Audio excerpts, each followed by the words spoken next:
What is happening, everybody? Welcome back to AC Shadows. You'll notice that I'm loading into the game because it just fucking crashed as I was trying to sell to a merchant. So we killed her, saved that guy who told us where a shrine was, as we are on our way down to the Shimasato Kofun. So I went to sell a bunch of shit to a merchant. As soon as I hit sell all tagged, the fucking game crashed. But we did grab... It was somewhere up here. I don't even think they show up on the map now. But there was another Kofun right as we ended the last episode. It was somewhere up here, I think. I don't remember the name of it. Like, I literally just finished it, and then we came down here to Unitoni Kakarega, and we ran when we got, about halfway. A little more than halfway. We got a legendary bow and an engraving in there, which I was saying in the last episode, or last recording for this episode, that we'll take a look at everything that we got once we finish up these last two Kofuns. I had to take the other one off the map marker to get to this one so I could find my path. So anyway, we'll continue on heading to this one. We have this one that we're heading to and one more. Let's be on our way, shall we? Or no. Yeah, so I was selling to that merchant. Go fuck yourself. Crash my game. Thankfully, I only lost 10 minutes of recording, so it wasn't too bad, but...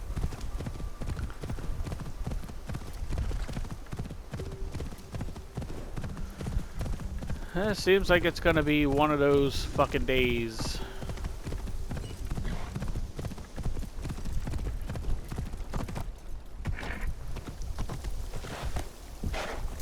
Hippity hoppity.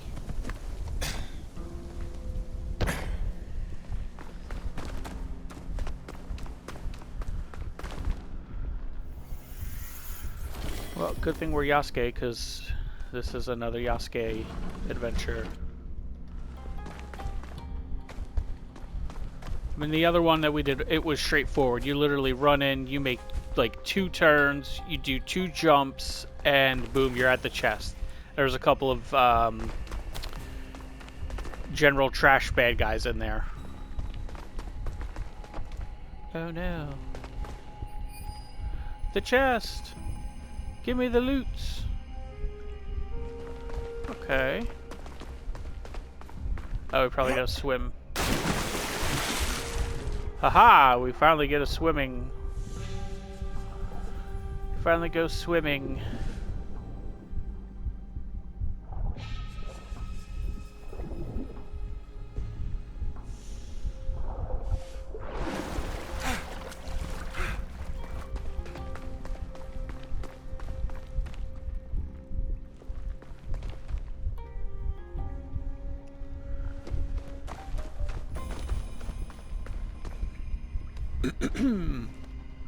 No, can't move it.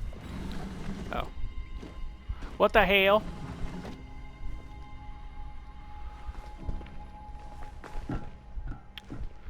That would explain a lot.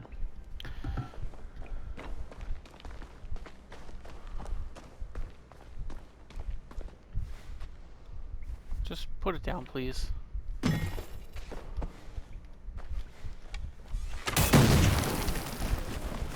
Kapow! Oh, we're swimming again. So fresh, so clean.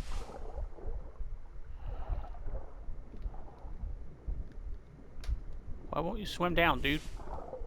Thank you.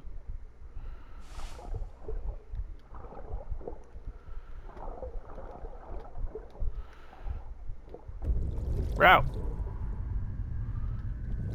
Getting stuck on nothing.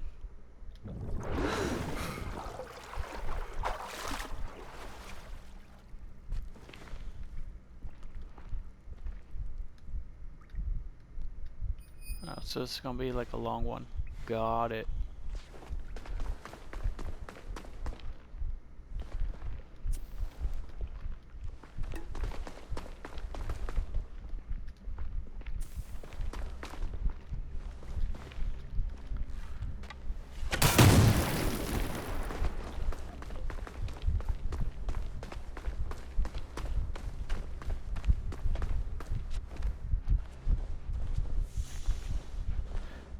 Super slow crawl time.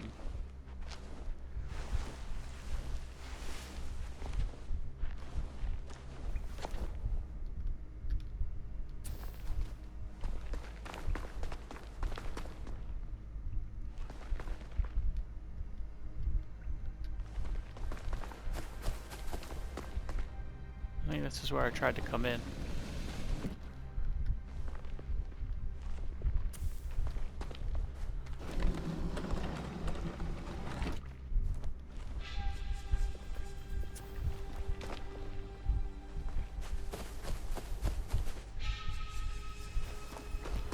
So I need to find another explosives jar.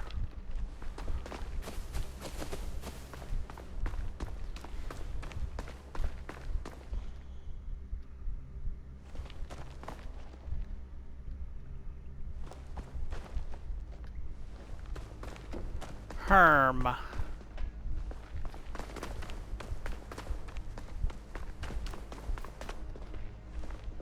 Not gonna be that way.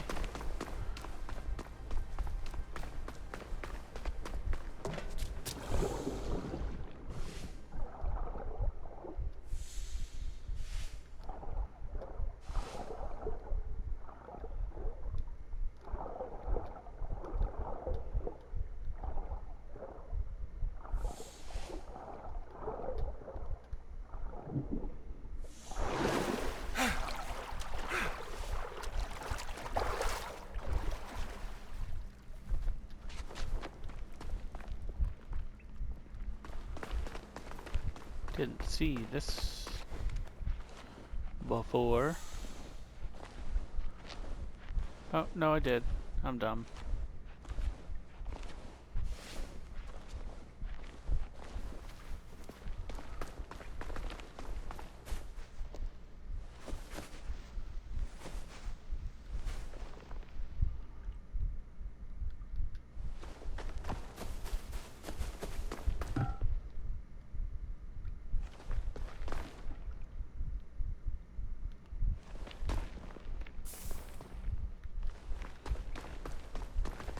Aha! I knew there had to be one right around here. Did all that looping around for nothing.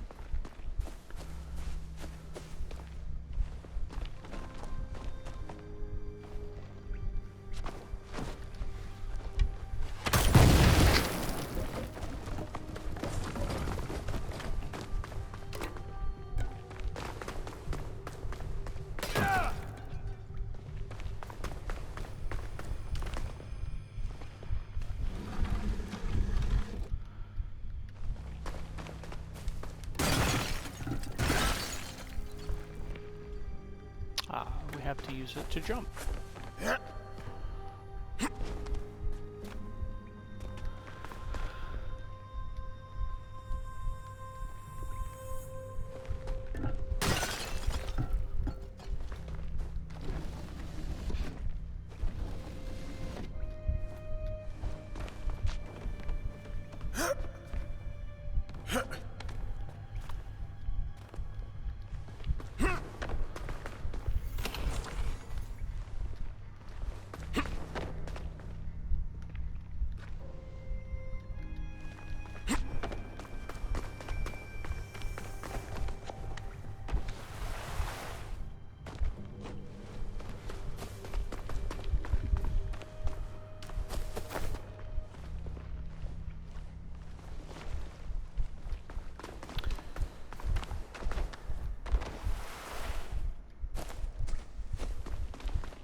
Ooh, more swimming.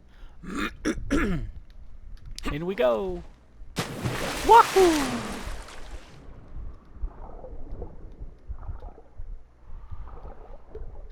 Oh, we going down, down?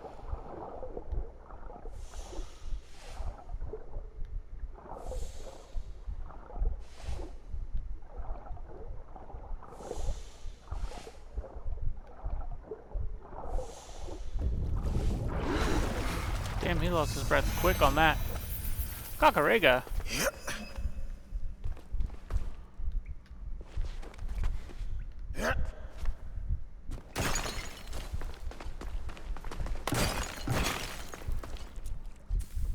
I don't care about sentries. All the stuff out of my way.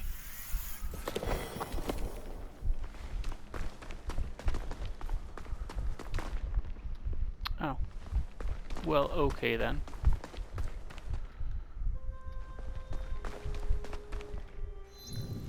Oh, you know what? It's probably above us. That's funny. Alright. Let's go back in the water.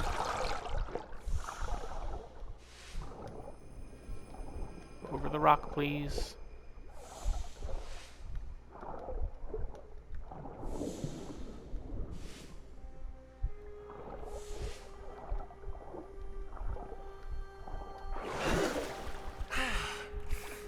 This is where we jumped in.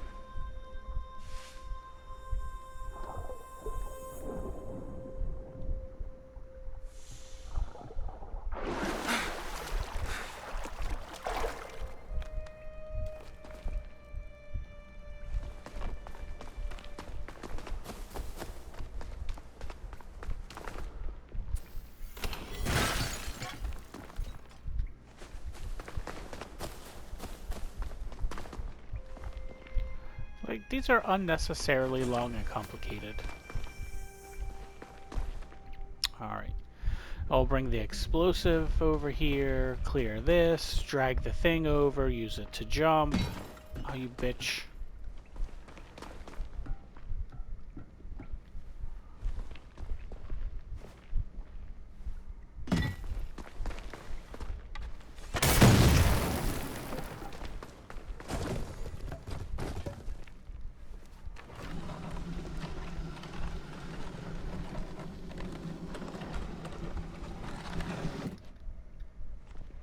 I just trapped myself.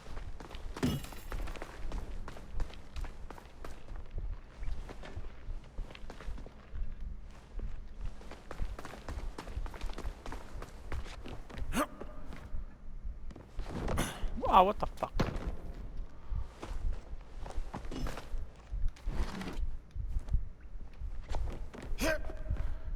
Gotta move that extra inch.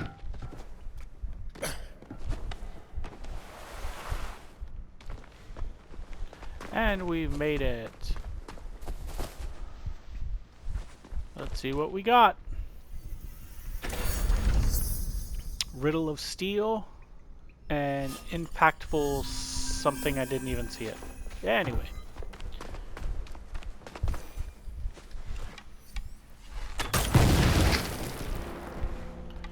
Yeah, there's nothing else to loot here. So, I don't know if it'll let us fast travel out of here. The other one, we gotta find it. There it is. Right there.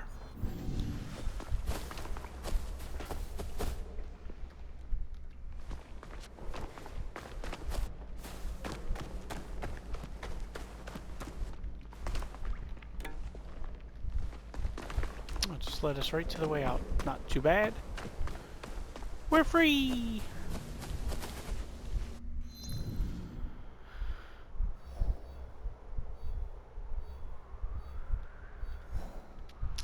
So let's travel to the Kumagawa Kakarega.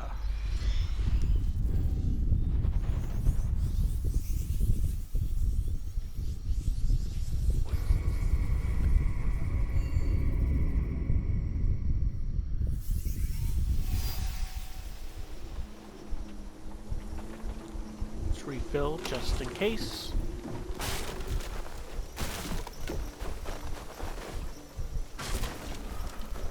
Let me out of here.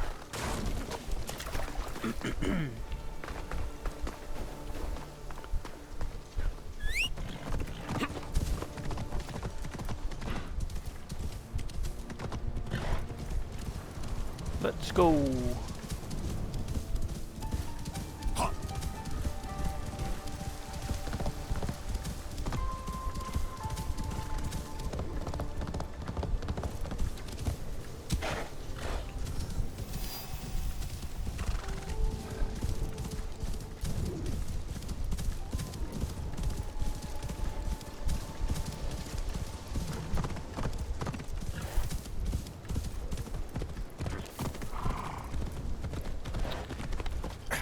Alright, let's see. Is this a Naue?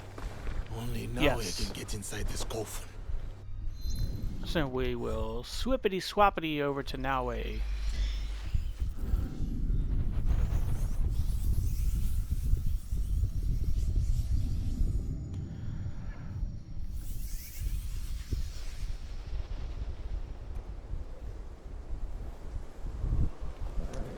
And let us enter the Kofun.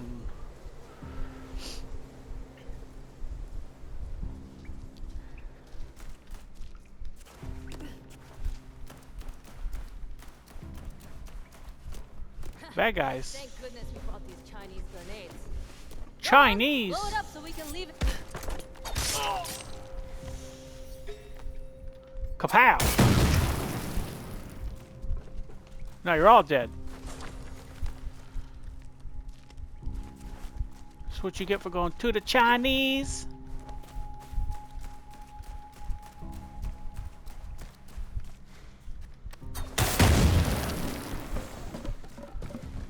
Let's switch over to my shurikens.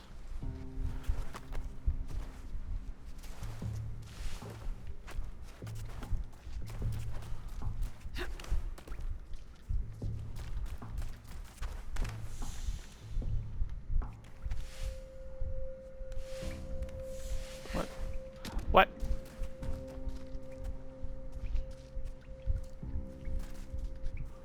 What am I missing?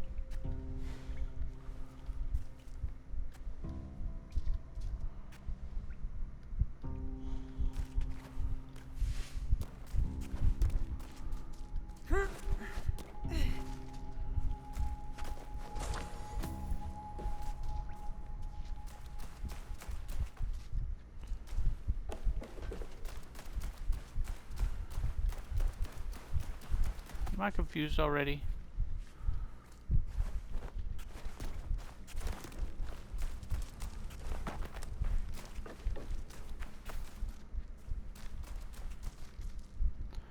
The door is barred.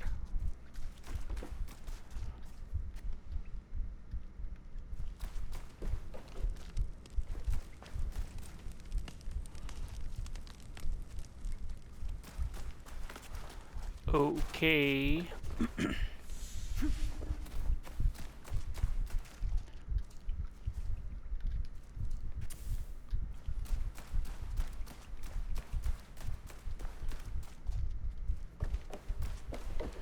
So we come down here.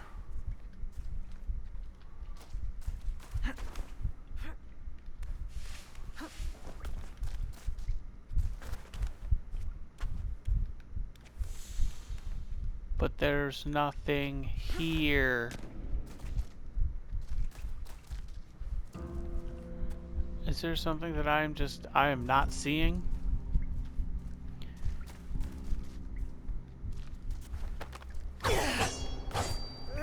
Oh. I gotcha.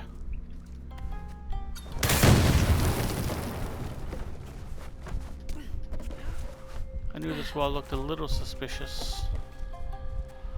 Go.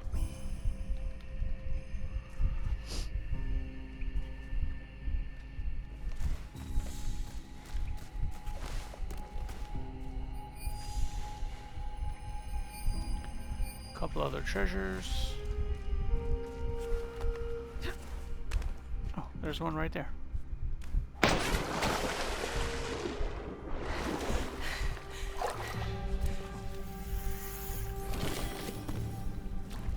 Katana.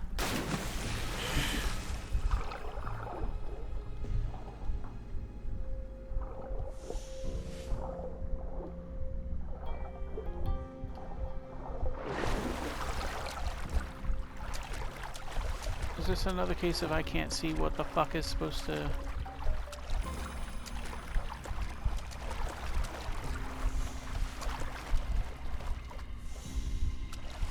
Can you... No, you don't want to climb anything? Okay.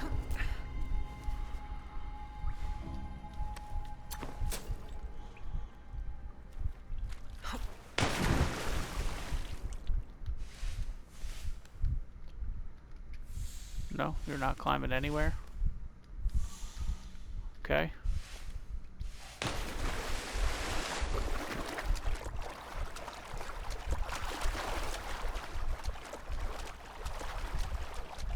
Oh my god, really?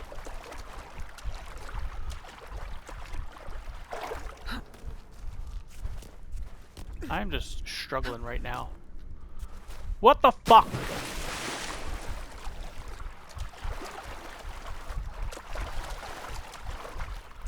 You love Assassin's Creed where you're facing one way, your controller stick is pointed that way, and then your character just jumps a different fucking direction.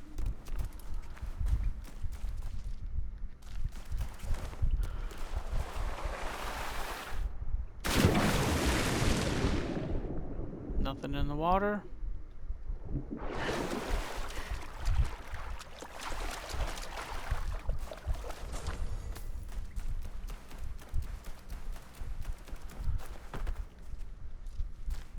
I don't think we should take anything from here. They'll come for us. No, no one's coming. I will come for you. I hope not.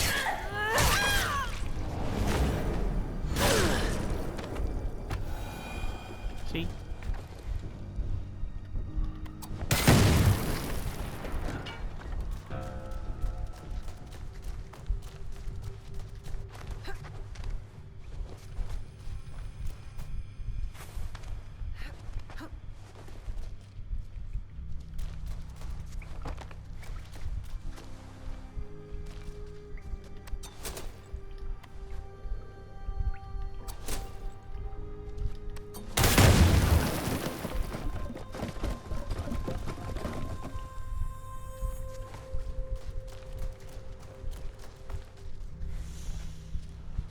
Oh, nice. We could make so much money.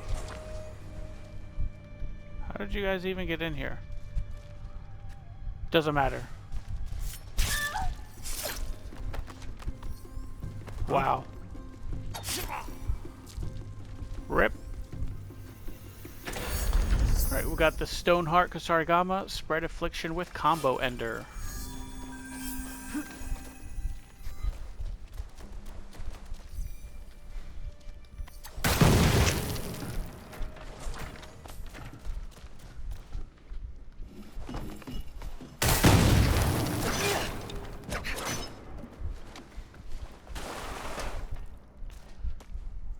Well, if you were in here, you're dead now.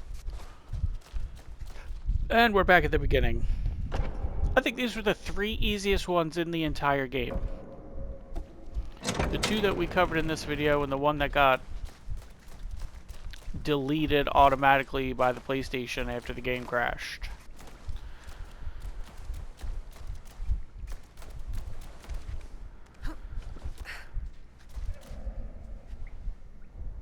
Time to get out of here.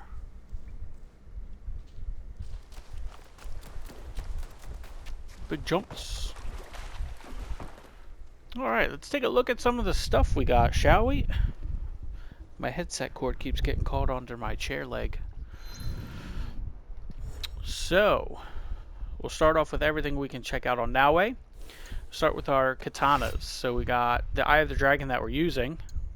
We've got the Masked Death, which is pretty nice, but it has no status effect. It just has adrenaline gain. Then we have the Dragon's Edge, which is nice, create an area of effect.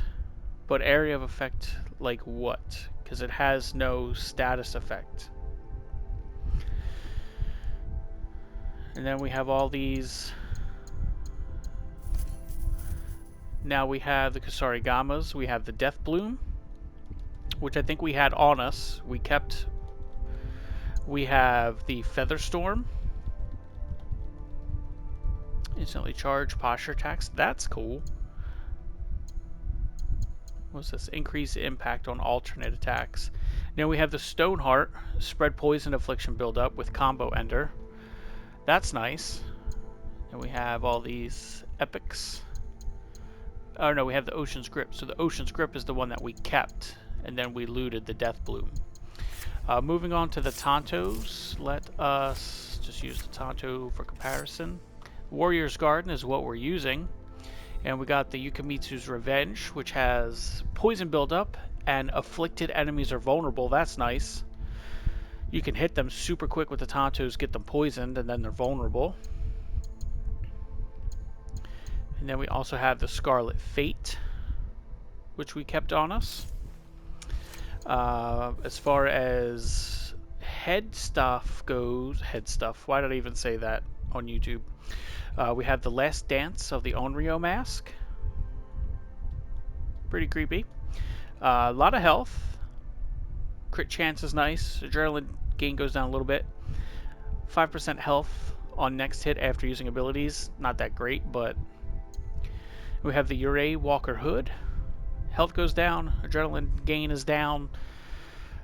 2 health segments removed on assassinations and shadows. Not too bad. And then we have the Hidden Servant Hat. Nice health. Shit ton of adrenaline gain. And then we have our epic stuff. I would still probably just use this Ghost Walker Hood.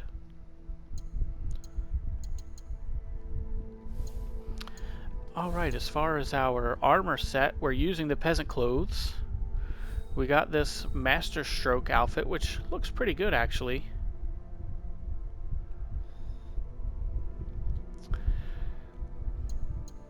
Nice chunk of health, crit damage, vulnerable damage isn't too bad, you don't lose a ton. Tool bleed buildup is nice, and then spread affliction buildup on afflicted enemy kill. I guess it's good if you have a group. You have the Urei Walker robes. Enemies less efficient at detecting sound, so if you're trying to be super stealth, that's nice. You lose a little bit of health. Got our blues, and then the last one we have is the Mamushi snake robes. Health goes down, vulnerable damage goes down a teeny bit, crit damage goes up a nice little chunk, tool poison build up, dead bodies release poison cloud. Then we have our trinkets, which still using the battle cry. We have the soaring Tatsu, which is nice, 1% armor piercing per mastery point in Tanto. 2% critical damage per mastery point in Katana, that's crazy. Okubi's Laughter, vulnerable damage per mastery point in Assassin. Plus, and it already gives you plus 33%. That is insane. Fluttering Moth. Masakado's Vengeance. So if you literally take out all Euro points, you just get 200% more damage. That's fucking insane. Got our blues. Now we have the Graceful Crane. 150% to stats with no weapon equipped. And then Dragonfly's Cunning. 15% stats with only a katana. I mean, some of them are nice, especially if you're doing like challenge runs or shit like that. And then I'm sure now he's got some points, right? Yeah. Look, we finally get that. So, she's got 24. We got 24 points, right? Damage with melee weapons.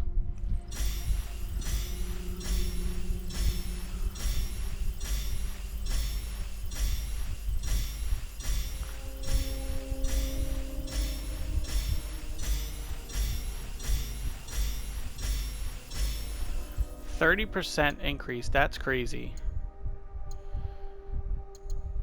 Damage with tools is nice. Armor piercing, damage with abilities. We do like to use our abilities. So 7.5%, that's pretty good.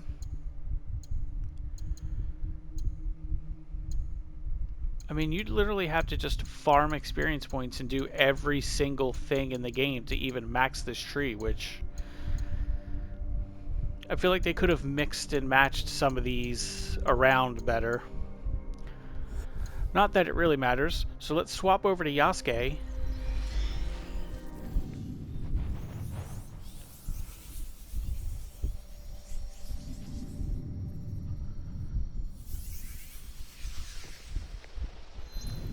And first, let's take a look at his points. He's probably got knowledge rank. Yeah, he's got knowledge rank set, but shit, he's got 50 points.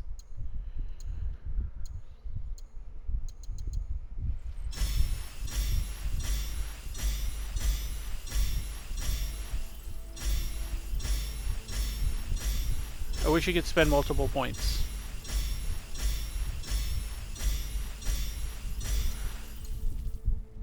Ranged weapon damage, that's nice. Damage with ability, critical damage.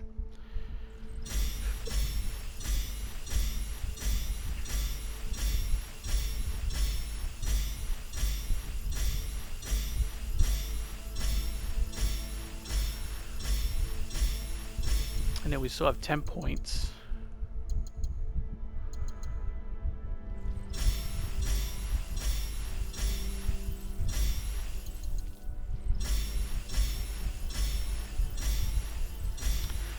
Critical damage by 18%. Damage with ranged weapons. Yeah, that's pretty dope. So let's check out Yasuke's legendary loots and whatnot. So we're using the Lethal Lotus Petal. I love this sword for him. We do have the Turquoise Zephyr. Successful parries, push nearby enemies back. That's nice, especially if you're like in a castle. 46% adrenaline gain. Ability damage goes way up. Posture damage, weapon DPS, not too much, but again, you're losing your affliction. So if you are trying to do an affliction build, this may not work for you. Claw of the Tides, damage goes way down, but posture damage and ability damage skyrocket. 40% adrenaline gain. Instantly charge posture attacks on a hit with a posture attack. That's pretty good. Loyal Traveler, losing a lot of weapon DPS, but your posture and ability go way up. Adrenaline gain goes way up. Sheathed attacks are postured and makes enemies vulnerable. That's pretty good, especially if you have a nice perk to go with that. Got some blues. And then we have our Myth Slayer.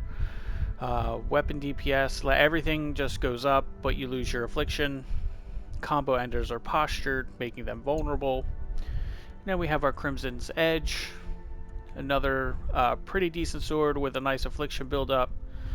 Bleed kills enemies below 2 health. That's good. Bleed does seem to proc pretty quickly. Then we have our Naganatas, the Time-Honored Crescent. First Strike makes enemies vulnerable every 8 seconds. It's pretty good. Ornate Bone, restore 8% health on hitting poisoned enemies. Plus it does do poison, so that's nice. A lot of times you don't really get the double wombo there with the affliction and the affliction-based engraving. Riddle of Steel, increased impact on sprint attacks. That's nice, but they didn't really do a ton of damage unless you were facing a very bare bones, very bare bones enemy. Plus it does daze, that's nice. Lengthened Horizon, instantly charge posture attacks. Weapon DPS, posture, ability damage, those are all pretty good. Crit damage is nice. We got some of these. We have the Sage's Reach. Stack 10% damage on next hit with each block. That's good, especially if you're blocking the flurry attacks. Celestial Blade, blocking automatically parries, which is pretty nice. The Lustrous Pearl. Pretty sure we looked at a couple of those already. And then Vengeful Foe. And then we have our Kanabos. So we have the Rage of Red Mist. 100% of adrenaline chunk on it after armor break. That's nice because with this you break armor really quickly. The Venom Pillar, instantly charge posture attacks by alternating attack types. Posture DPS, vulnerable damage. The Tail Smasher, create area effect on hit with combo enders. These are pretty good. The only drawback with these is they're really slow. So for as big and strong as Yasuke is intended to be, he's still super slow with these. And then our good old Boulder Fall. Let's go to the bow section. So we're using the Last Breath. But this is the one that we got in the Kofun that got deleted just a few minutes ago when the game crashed. Charged arrows automatically become posture shots. That's nice because we charge almost all of our arrows. Weapon DPS goes up quite a bit. You lose headshot, but ability damage goes way up. Then we have a bunch of epic level ones. Plus we have the Blood Rain, which we were using when we first swapped over back to bows. And we do have a couple Tepos. We have the Patient Harbinger. Weapon DPS, pretty good. Headshot DPS is good. Ability damage is pretty high. Chamber 2 bullets instead of 1. That is very nice. So you don't have to reload after every single shot. Cascading Fear. Weapon DPS, headshot.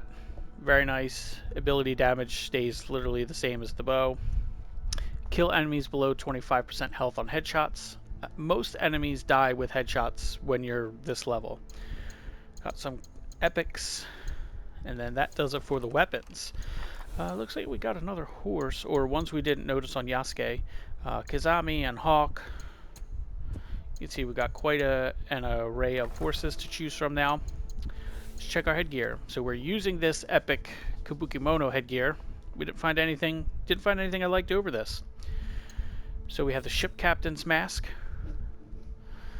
That I may have actually swapped over to, as I do like reflecting projectiles towards enemies on parry. We have the helmet of the legendary samurai. Heal increase critical chance. That's not too bad. Elegant samurai hat. Reduce damage taken by 5% per enemy in conflict. That's nice to have. But you never really had to worry about Yasuke taking too much damage except for when you first were able to play as him. Outside of those first few missions when he started to level up, dude is a fucking tank. Different version of Kabukimono.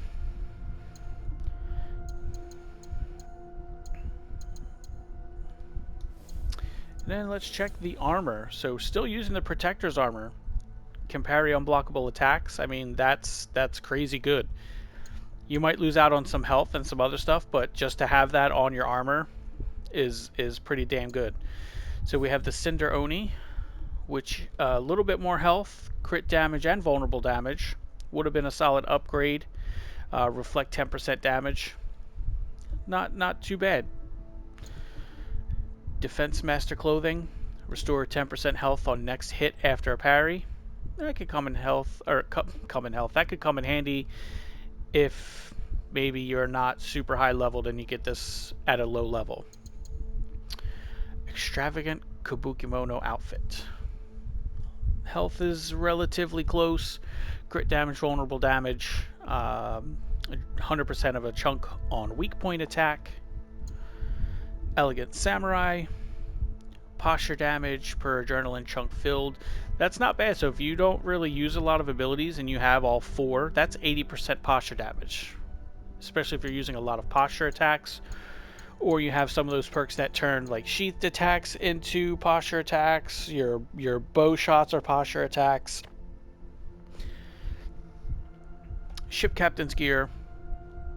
50% chance to negate projectiles is nice. Vulnerable damage, health. And then more epic stuff.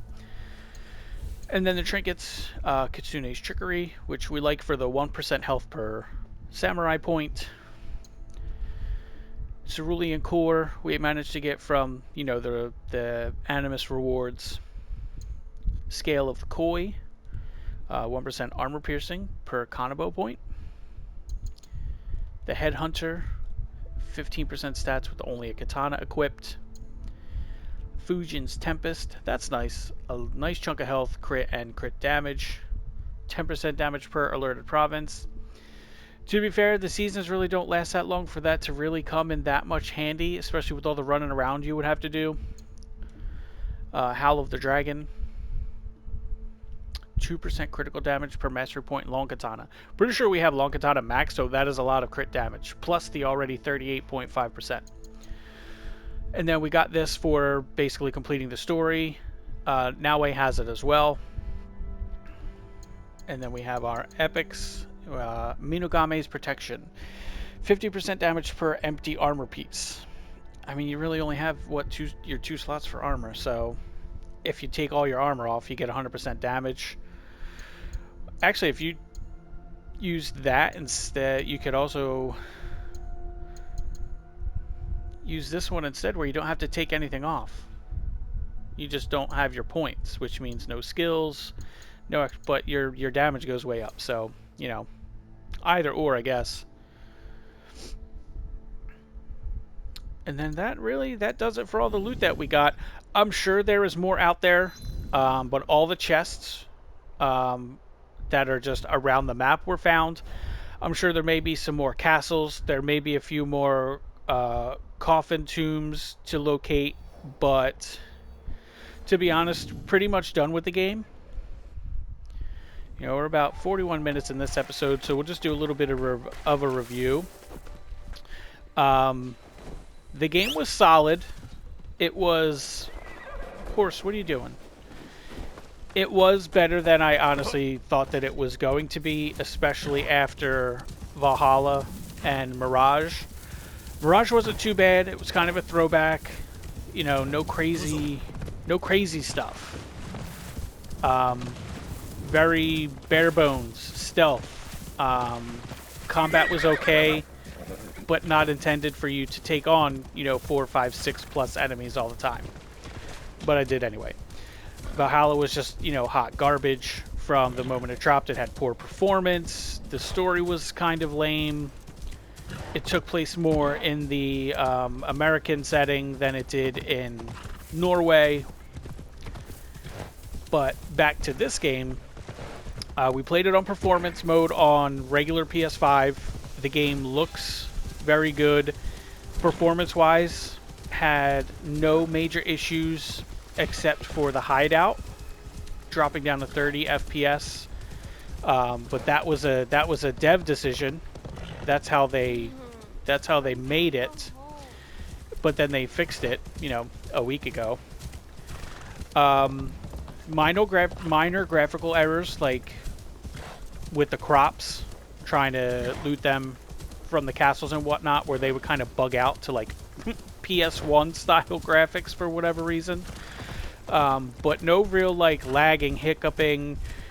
We've had, I think, 3 crashes that have cost probably, at this point, I'd say probably close to an hour of recording time. Thankfully, we didn't really lose much that was crazy important. The combat was pretty good.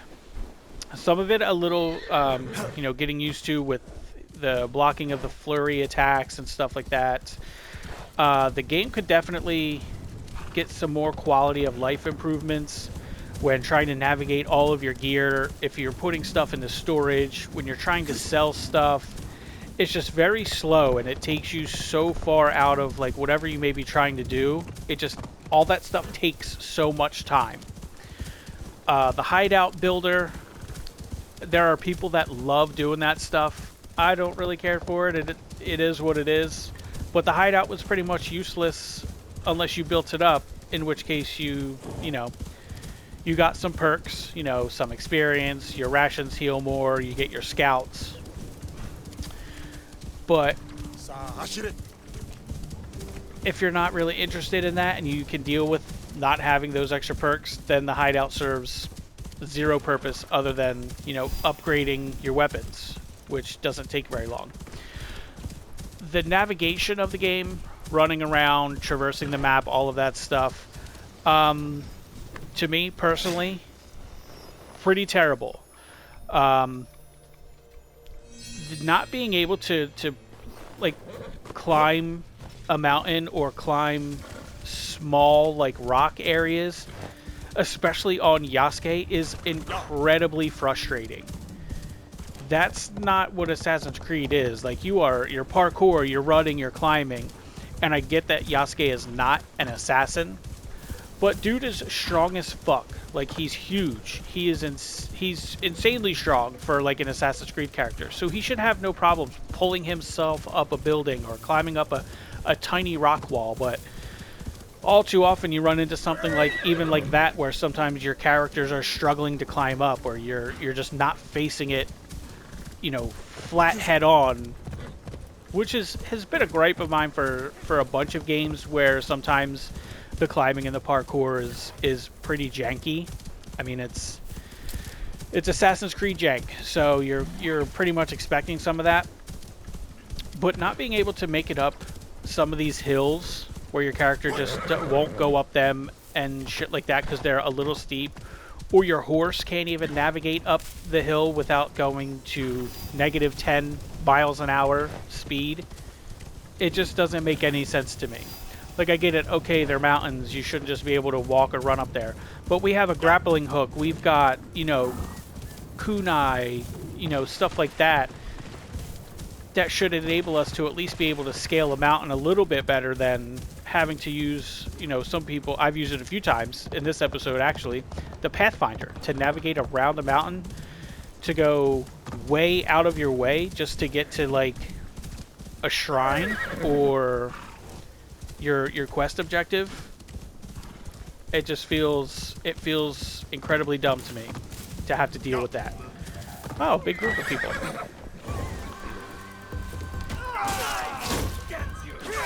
You're all dead. All of you. Get out of my face.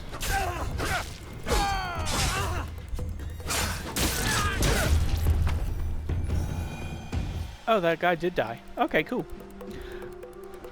Look at that, like, combat. Okay, you come across a group of guys, you got 4 or 5 guys. You don't have to feel like you're bogged down because you have a variety of attacks. You have your lights, you have your heavy, you have your posture to break their guards. Yasuke has the sheathed attacks, plus you have, you know, a couple of abilities. And you don't really have to navigate through 10 plus different abilities on each character, which is nice. You have a couple of abilities. If you like them and you use them, great. If not, great. It's up to you, personal preference. Hey, another Kakarega. But main gripes now for me, besides like the traversal, are actually going to come from the story. Because... oh, I didn't want to come to like this. I'm just trying to run around and review, man. The story, like, what even the fuck was the story? When we finished the whole story, and it just felt like a random ending, because you still don't know about Yasuke's past. Like, how did he come to be on that boat? Was there significance behind his mother's necklace that he took on the ship before he jumped off? Or was it just, you know, because it was, you know, his mother's necklace? How is he familiar with, like, the Templars? Like, how did they catch him? Was he involved in something in his homeland? Or was his mother involved in something in his homeland? We learn nothing about the Templars in this game. Another one? Did I just kill your friends right here? Yes, waste of time, exactly. And then even with, you know, Naue. So, Naue's story was not too bad. Her mom was an assassin. Her dad was an assassin. Jesus Christ. Hattori Hanzo, you know, was an assassin. And without too many spoilers, you know, we learn about Hattori Hanzo and why certain events happened in the game because of him. But then you're left with the question, like, okay, is her mother still alive? Is she actually dead? That's never really made clear. And you get no information on the assassins. Like, how did they come to Japan? Like, were they after the Templars that brought Yasuke here? Were they after different Templars? There is no advancement in the overall Templars versus Assassins, you know, storyline. There's also no mention of the Isu. Curse those pirates! Curse them all! Oh, I thought you needed help. My daughter! My family! Do you need help or not, lady? Well, fuck you then. You know, you get no advancement in any of the main story plots from Assassin's Creed. There's no present day. So whose memories are we playing through? Is it 2 separate people? You know, one is Yasuke or one is Naue, or is it one person as Naue remembering most of this? Is it one person as Yasuke? Like, is it a family? Like, we get nothing from this game. And throughout all of our playthrough, which I'm pretty sure the PS5 has told me is almost 200 hours, which I think is unbelievable, we've only had 2 interactions with the Animus entity, which revealed nothing other than, like, oh, you're here, like, beware, this person or something, like, is coming, or, like, I don't even really remember what it was about because we only got, what, 2 or 3 short instances about it. So I'm not sure exactly what the point of the game was, because they advanced nothing, and even the story here in the past in Japan, everything just feels completely unfinished. So I'm not sure, like, what the pushback for Assassin's Creed was, or they had 2 pushbacks, right? It was supposed to come out in February, they pushed it back another month. If it was performance polishing, then, you know, all for it. They did pretty good. Like, look at the sky and the clouds, the background. Everything looks pretty good. Everything looks crisp.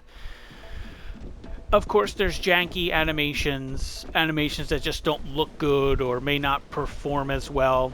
I mean, we saw how many assassinations where Naoe's blade doesn't even touch the enemy. Or early on, we were assassinating enemies and they weren't dying. I mean, that stuff is kind of to be expected the way games are now, especially games as big as this. But, like, look at that. Look at the trees and everything. Like, the game looks great. It performs great. But story-wise, not sure, you know, what they were aiming for. Just nothing really makes any sense. No real Templar information, no assassin information, no mixture really between the groups. And then the story just kind of ends on a whim. I was so mad when that happened. Like, I didn't even honestly want to do the previous 2 episodes with looting the legendary chests and stuff. Like, I was just so disinterested in playing the game anymore after that. But all of that said, I think I would probably give the game a 4 out of 10, because it seems like they had no main direction on where they were going, where they were taking this. And for me, that takes a lot out of the game. The story was just very plain, very bare bones, and then what to me seems like totally unfinished.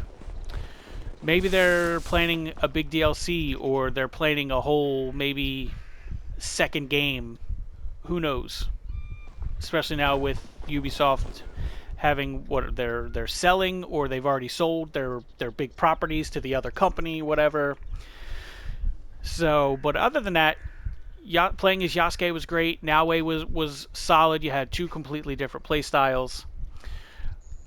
But for now, we have Kazan installing in the Xbox. We are going to wrap Assassin's Creed up here. And I look forward to you joining me in the next adventure. So thanks for stopping by, and I'll see you next time.